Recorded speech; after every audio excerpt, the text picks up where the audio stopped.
My name is Nailana Fatia Salma. Imagine when your teacher debate about how students should imitate British or American English as closely as possible, or you are just focused more on English as international communication with non-native speakers. And in this video, I will discuss about English should be taught in a globalized EFL context. English as a foreign language, or EFL, means that English is mainly learned in classrooms because it is not used as a first language in daily life. In Indonesia, English is taught mainly for education, work, tourism, and international communication. The status of the English language in the world has developed historically through British colonialism and then through the influence of the United States in media, technology, business, and education. Because of this, British and American English became the dominant standards in English language teaching.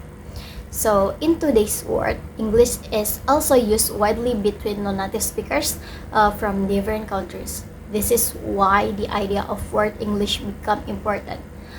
Word English recognize that English has many varieties and belong to all its users, not only native speakers. And there are also the concept of English as an international language, or EIL, and English as a lingua franca, or ELF.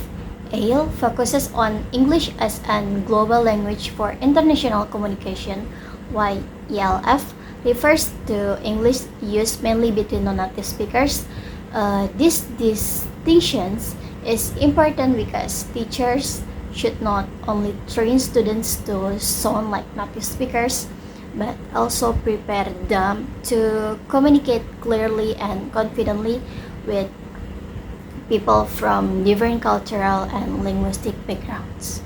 Next, not all aspects of English need to follow native speaker standards, because some parts, such as grammar, basic vocabulary, and pronunciation, should remain standard because they support clarity and mutual understanding. So, accent, communication styles, and curtain expression can be taught more flexibly. Students do not need to completely imitate British or English accent as long as their English is understandable and effective for communication. And the concept of word Englishes also challenges traditional native speakers' norm in ELT, and it shows that English is no longer owned only by native speakers because people around the world use English in different ways from their own cultural and social contexts. The teacher should have students appreciate different English varieties instead, instead of treating only native speaker English as correct. Another important point is the difference between language learning and language acquisition. Language learning is conscious process such as studying grammar and memorizing vocabulary.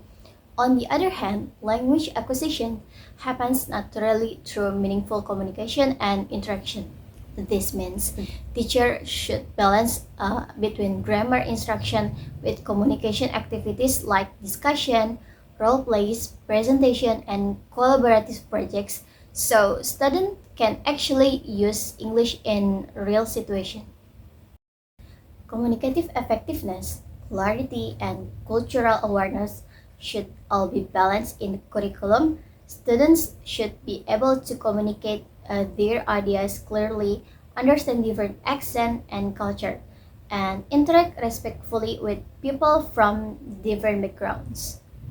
Several second language acquisition theories can support this goal because behaviorism emphasizes repetition, drills, and reinforcement. This theory is useful for helping students improve pronunciation, grammar, and vocabulary accuracy through practice. However, it is limited because it focuses more on habit formation than meaningful communication. Cognitivism focuses on mental processes such as memory, schema, and problem solving. Learners connect new information with their previous knowledge, which help them understand and remember language more effectively. And this is support meaningful learning and critical thinking. Constructivism also plays an important role because it views learning as an active and social process. Students learn better through collaboration, inquiry, and real-life communication. Activities like group discussion, project-based learning, and problem-solving tasks help students use English more naturally and clearly.